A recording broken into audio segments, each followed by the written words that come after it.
Welcome back to the channel. Tonight's story from my book, You Have a Kind Face, is called Like a Glove.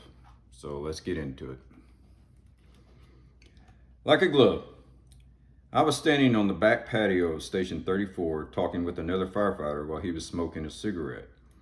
He spotted the faint bit of smoke first and commented about it. About 10 seconds later, the smoke was thick enough to conclude that something was on fire coming from the southwest around Jensen Drive. Station 34 is on Lower Copy and a couple of blocks off of Jensen Drive. Old 34th was right on Jensen Drive. We ran inside and announced that we had a burner. Everyone jumped up and got on the trucks, and the smoke was thick and black enough by then to aim the trucks in the general direction. Yeah, the alarm hadn't come in yet, but that was, it would come in on the way there. So, you see a column of smoke, you get in the fire truck and you start heading towards the column of smoke, getting dressed, ready to go fight fire.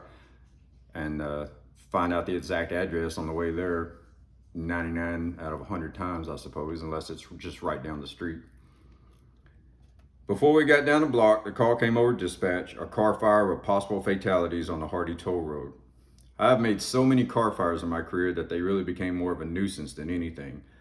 You have to pull the line most times, always be fully bunked up, and many times wait forever for arson to arrive on scene before you can leave it after a few minutes it takes to put out the car fire. So yeah, 23s made more car fires, and 9s downtown, but mainly 23s down on the ship channel. Car fire after car fire after car fire, because they would steal cars and burn them out on the old abandoned roads, not abandoned, but deserted roads between the oil refineries and the Shell refinery and Lyndale and stuff like that. And yeah, they burned them up all the time. One time we made a car fire out there way after midnight. And when we got on the scene, the car was burning, fully involved on this deserted road, right outside, just a few feet outside the fence of the refinery. And one of the guys from the refinery had the monitor, the water gun, going woo over the fence, trying to put out the car. He was doing a pretty good job though. This is quick thinking, right? When you're one of the firefighters in the back, bunking up, putting on your bunker gear, as the truck is going to the call, you're concentrating on getting your gear on properly, and the next thing you know, sometimes you're at the scene. I was riding firefighter, first line, tasked with deploying the first attack line or hose off the pumper, as opposed to those riding plugs, whose job is to catch the fire hydrant. So you had first line behind the captain and plugs behind the driver, right? So if you go in and you're first in on the fire, you jump off with the captain, grab the line, and you go in.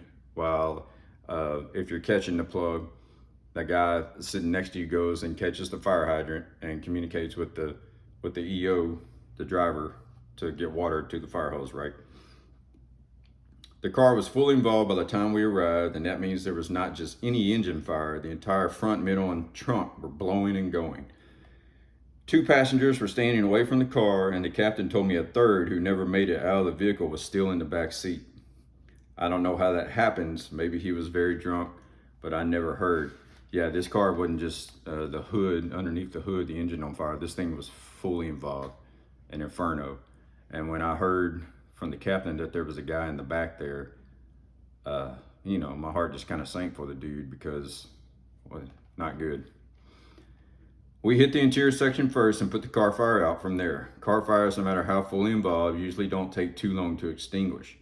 You could see the poor guy sitting in the back seat, burned to a crisp.